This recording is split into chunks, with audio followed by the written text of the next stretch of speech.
hometown. And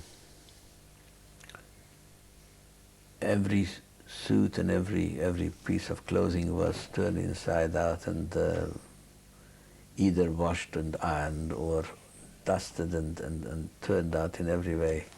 Why was that? Because there might be chometz in the pocket. I might have put in a lolly or something like that, but it has to be gotten rid of before Passover. And of course, the dishes, the Passover dishes were stacked in the speis. That's what you call in English the larder, the food store. But that were stacked up on high. And the kitchen utensils and pots and pans and crockery and cutlery and all that was packed and put away, and it was brought down, and everything was scrubbed. We've just got to take a break and change tapes.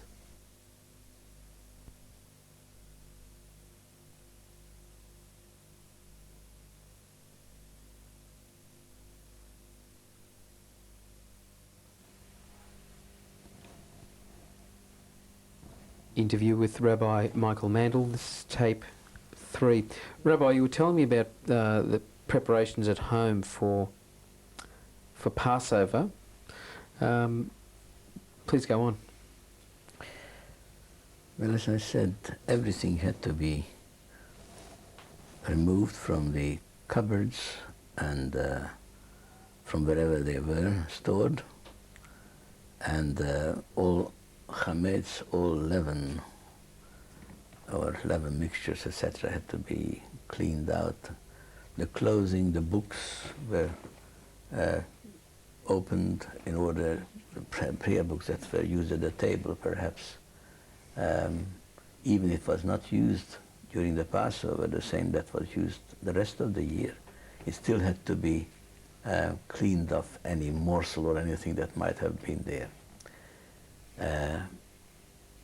And the utensils were taken down 3 days before Passover. Any glassware that we used both before and after, during Pesach, throughout the year and Pesach, had to be soaked in for 3 days, and after every day, after every 24 hours, that water was poured out and had to be again put in water, soaked in water for 3 days before the Passover use. How many? Any utensil that needed koshering, needed to be rendered kosher for Passover, was done on the eve of Passover, before a day or so before the Passover. Who attended the Passover meals? Well, of course, the family and any varying number of poor people that might have come, who were not as poor people, but as guests, honored guests, choshev ve'orchim, that were invited. And even when we had little, we shared it. What about family, extended family? The extended family did not come in my days when I was, after mother's passing, they did not come. Before, some of them came. Monsi came with some of her children and her husband, but not afterwards, because they were living not in my hometown, they were living a few kilometers away, and they lived in Krasna, and he had his own household and he had his own family, and they were conducting the Passover there. But my smaller family, Lily and Yankee and Tubi and Shandy and I, were of course there always. except 1 year my brother Yankee wasn't there. He was in the army, the Romanian army. He was a sharpshooter, and he got 8, one of those, I do not know how you call them, some decoration for it.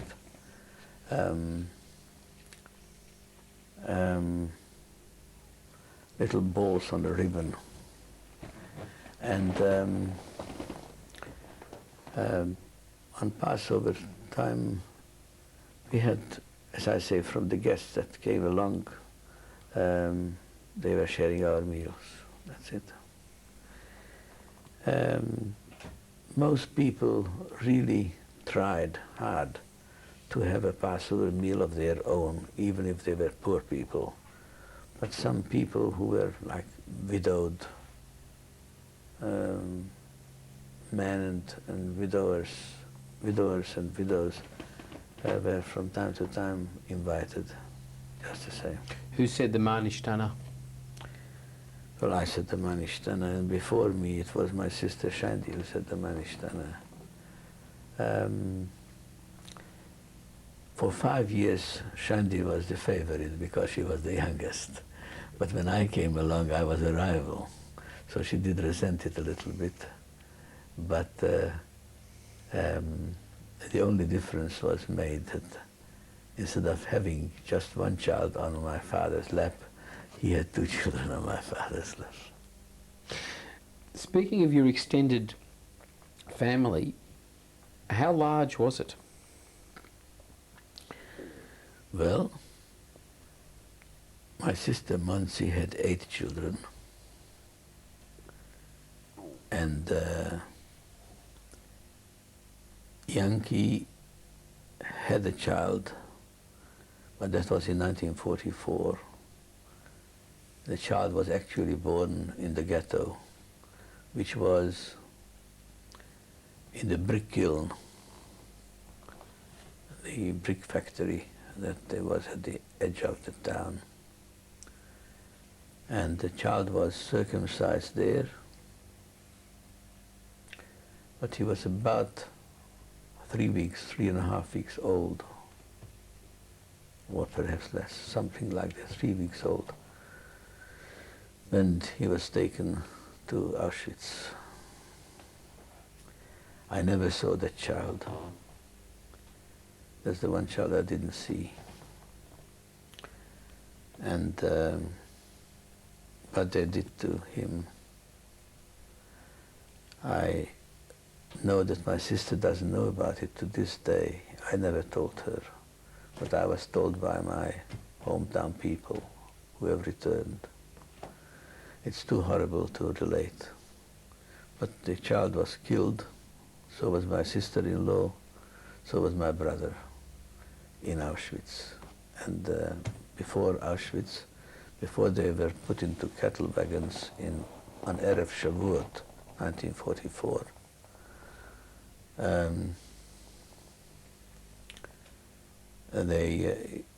my brother dug a pit in the one of the fuel wood storerooms and hid there the Shabbos candle holders and Shabbos Licht, you know, the silver ones. We had one which had 12 branches and a stem, and we had several separate ones, and he hid them there. And one of the neighbors dubbed him into the Hungarian Nazis, and he was beaten back and blue. I was at that time in Budapest. From 1943, yes, I was sent up to Budapest to my uncle Eugene. And this happened whilst I was away. But my sister told me, the one who is in Sydney. He was beaten back and blue. Going back now to Simlaul, did you have any uncles, aunties and grandparents in your hometown? No. My uncles and their families lived in different places. Two of them lived in Budapest. That was Geza, who came to Australia in 1939, and his brother Eugene. It was Uncle Geza, Yecheskel, who brought out all the family, and he brought out altogether 70 individuals, some members of his family, and as well as some workers from the factory. He set up a factory here, Raptex Elastic. Anyway, the other brother, Eugene, lived in Budapest. Isidore, Moshe Israel, lived in Rákos Szent Mihály, which is a satellite town of Budapest. And then there was Uncle Hershey, who lived in Hershey Bácsi, who lived in Marosvásárhely. He had two children, both are alive, Baruch Hashem. One lives in Sydney, married to Andrew Freeman, and the other one lives in Rehovot. Eli lives in Rehovot. Bobby Hershey Bácsi's daughter, has got one son only. His name is Leslie. He's a dentist. Lives in Sydney, and Ellie lives in Rehovot. Has got two children, two daughters, married, etc. You mentioned earlier that you were sent away from home. Age of 8. Why was that? Because there was nobody really to look after me. I mean, my father was in his 60th year when I was born. And my mother's brother, Menachem Mandel, or Mano, was a principal of a Jewish day school, a fine pedagogue, and his wife was also a teacher, a diploma teacher, daughter of the principal previously in that hometown, in that town, and in that village. And as a matter of fact, it was the arrangement was that the dowry was that he relinquishes his post so that his son-in-law can become the teacher and headmaster there. And I was there for 4 years, from 36 to 1940. Was that a public school? It's a very curious way that it was described. It is called the Magyar Király Izraelita Elemi Népiskola, which means the Royal Hungarian State Elementary School, State Elementary Jewish School. The premises belonged to the state. The heating and maintenance of the place was the responsibility of the government, Hungarian government. But the teachers' basic salary was paid by the state. The supplements and other things were paid by the congregation. From the special, what they called cult tax. There was the ordinary income tax was collected by the government, and various stages between 5.5% and 6.5% or 7% was given to the congregation according to the number of Jews that lived in that locality, and according to their income tax, whatever you had to put in a tax return And whatever the government collected in taxes on various bases of consumption tax and I do not know whatever tax they might be in excise, etc. From that percentage was given to the community, and they had to pay the rabbi, the cheder teachers, the shamas, the sexton, the elementary school teachers, supplementary budget, the cheder Talmud Torah teachers, they were all paid from that amount. And that was the so-called Kultussteuer, or Kultusado. When you were in Bud Sent Mihai, did you go back to Shimleul ever for holidays? Yes. Not during the 4 years, no. Not during the 4 years. I could never go back. Why is that? Because I came by subterfuge from Romania to Hungary. It was almost impossible to obtain a passport for a boy of 8 years. Age 8 years. They would not give one. Maybe if you had paid a great deal of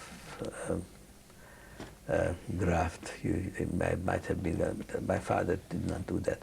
What happened? He went, as was his wont, the second half of the festival of Sukkot or Pesach, mostly Sukkot. Pesach he spent at home. Go to either Vishnitzer Rebbe, Satmarer Rebbe, or the Belzer Rebbe, one of those. This year, in 1936, he went to Satmar, Satmarer Rebbe, and there, by correspondence, they made up that a Mr. Grünberger, Reb Shalom Yankov Grünberger, whose one and only daughter is still alive. I spoke to her last May. She lives now in Rehovot.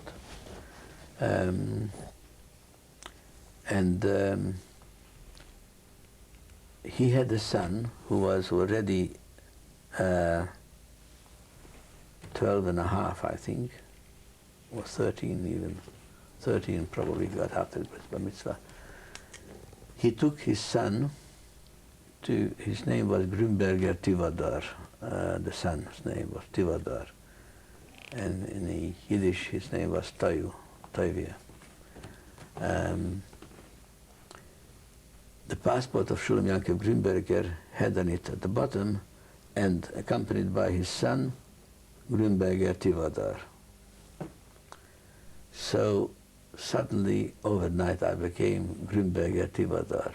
But there was a little bit of a problem because I was only 8 and he was 13.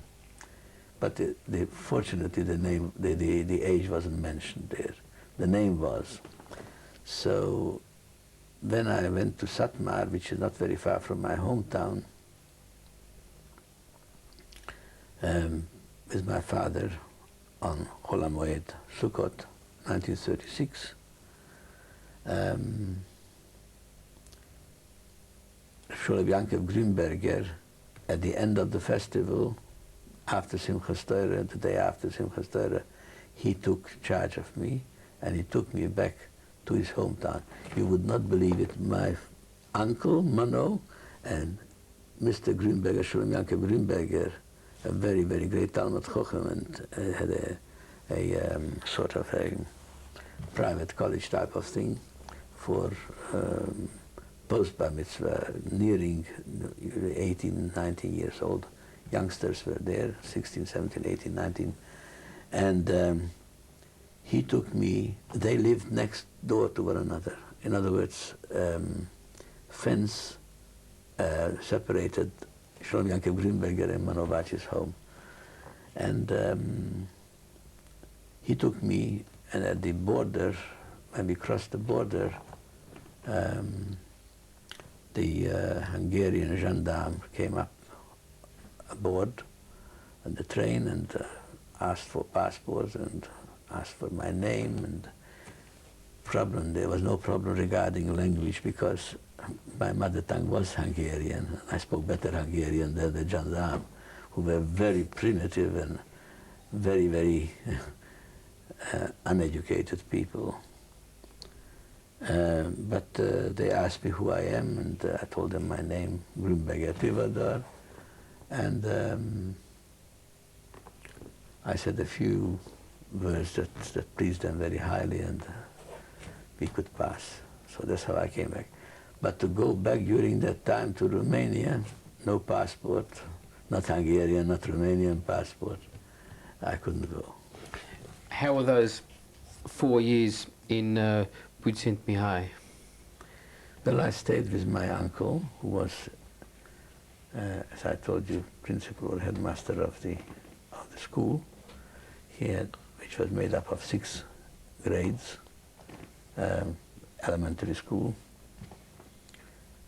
Both he and his wife were diploma teachers, and in the school they started at 8 o'clock, finished at 1 o'clock. There's a quarter of an hour break, and between 1 and 2 was lunchtime. We walked home, and the main meal of the day was taken then. And from 2 o'clock to 7 o'clock, with a quarter of an hour, 20 minutes break in the afternoon, we were at the Cheder and Talmud Torah.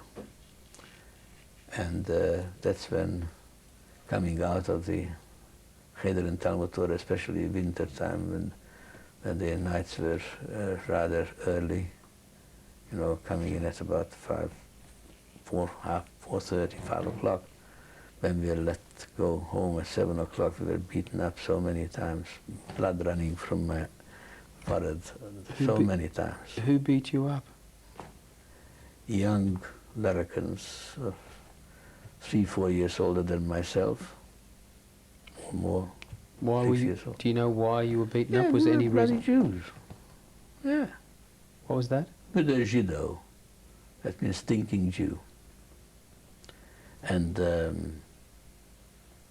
they pounced on us, usually a group. I mean, but there was no way of defending ourselves. For no reason whatsoever. They came out of the woodwork, as they say. Did you ever tell your uncle what was happening? Of course, he knew it. On one occasion, he went to the village council room to complain in. And he took a mock protocol report on it. And he said, "And what else happened? And you tell us." And this. And when he said what happened at the end of it, or rather he ended it abruptly. "Get out of this place," and said a curly one, I don't want to repeat it. It would be unprintable, the way he cursed my uncle.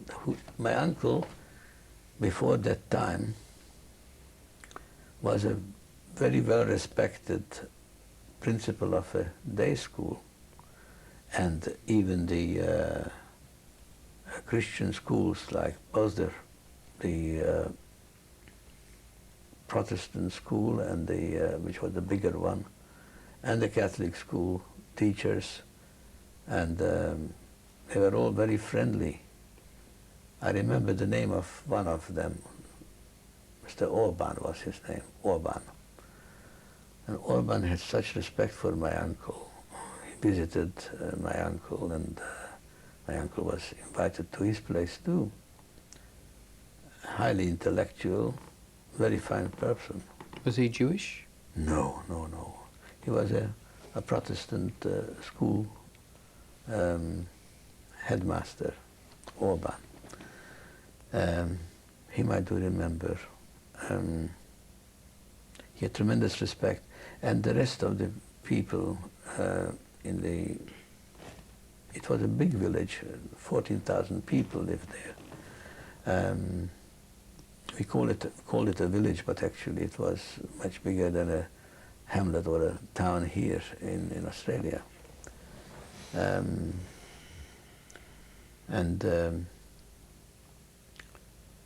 he chucked us out from the place and threatened, "Don't you ever come back to me again." Did you? And cursed him and swore at him and so on. Totally unexpected. My uncle, poor man, he turned, you know, he was blanched the surprise was terrible, and we never, of course, went back again. Did your uncle ever speak to you on how to perhaps fighting back against these young people who were attacking you? We were not at I was there till 1940. The very bad times started in 44, the very, very bad times. But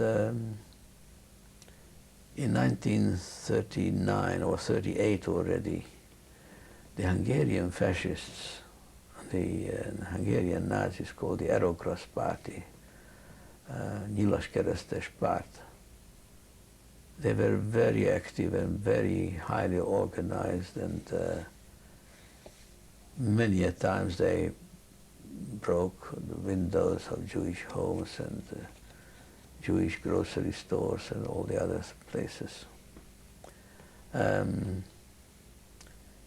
They were waging a war of terror against us. We did not dare to fight back. Even to lift up your hand, we would not dare to. On one high holiday, I was coming home with my father from shul quite late. Must have been Rosh Hashanah. What year was this? Would have been in probably 41. Probably 41. I came home in 40, 41, 42 maybe. 41 I think it was. There was a big military barracks in my hometown, the other end away from my home. And some young soldier encountered us coming home from shul, and he started to knock down, pull the father's beard, knock him into the gutter, and beat him and kicked him and so on, and me too. And my father at that time went to the commander of the barracks, and he put on the air of wanting to do something about it. And my father and I knew who it was, but when he had a what they call it, lineup or whatever, my father passed by and didn't point out to him because he feared reprisal. So we went to the barracks, and when the time came for the lineup, he actually didn't do it. He didn't dare to. Both my father and I was also there, and they wouldn't dare to say it. Because we feared, all right, now he will be punished, but then after what comes, we'll have worse. Why did you? Constant fear. Constant fear and apprehension.